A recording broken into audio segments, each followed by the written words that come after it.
Hey Reddit, I'm in a bit of a situation with my family and I could use some perspective on this.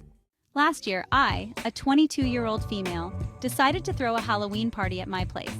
I love Halloween and went all out with decorations, snacks, games, and spooky music. I invited friends and family, and I had planned it to be mostly adults since Halloween is one of the few holidays I get to really let loose and have fun. My cousin Maggie, who is 33, asked if she could bring her two kids, Tyler, who is 6, and Sophie, who is 9. I hesitated at first because I knew it'd be more of an adult atmosphere, but Maggie assured me they'd be well behaved, and I didn't want to be the mean cousin. So, reluctantly, I agreed. Big mistake. The moment they walked in, it was like a tornado hit.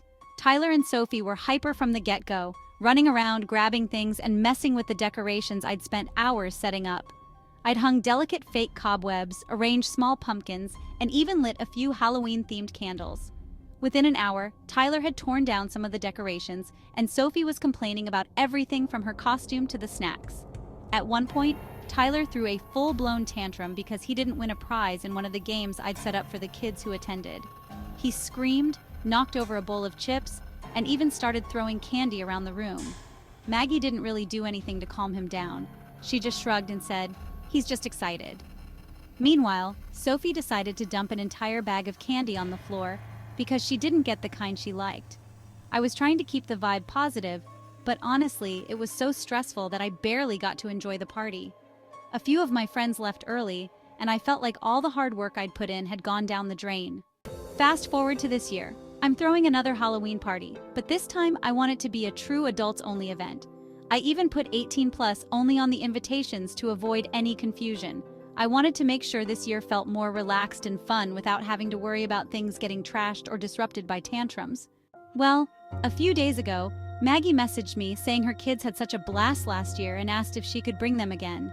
She promised they'd be on their best behavior and said they were just being kids last time, which I get. But I also remember the chaos all too well. I gently told her no, explaining that I wanted an adults-only party this year so I could have a different vibe. She didn't take it well. Maggie got really upset, saying I was being mean and that it wasn't fair to exclude her kids. She argued that I was punishing Tyler and Sophie for being kids, and that Halloween is a holiday for them too. I understand where she's coming from, but I don't think it's unreasonable for me to want an adult-focused party, especially after what happened last year. Since then, Maggie's been telling me that she won't come unless the kids are invited, which, honestly, doesn't bother me too much. I'd rather have a smaller gathering than repeat last year's experience. However, now some family members are saying I'm being too harsh and that I should let it go and just let her bring the kids. They keep telling me that it's just a Halloween party, but to me, it's an event I've planned and looked forward to, and I want it to go smoothly. My fiancé Jake is fully on my side and thinks it's our party, so it's our choice. He remembers last year's fiasco and agrees that we should set boundaries. But hearing from family members that I'm being rude or unreasonable is making me second-guess myself. I know Tyler and Sophie are just kids, but I also feel like Maggie didn't step up last year to make sure they behaved, which only made things worse. So, am I the asshole for telling my cousin she can't bring her kids to my Halloween party this year? Should I just cave to keep the peace, or was it fair to stand my ground after what happened last time? Let me know what you think in the comments.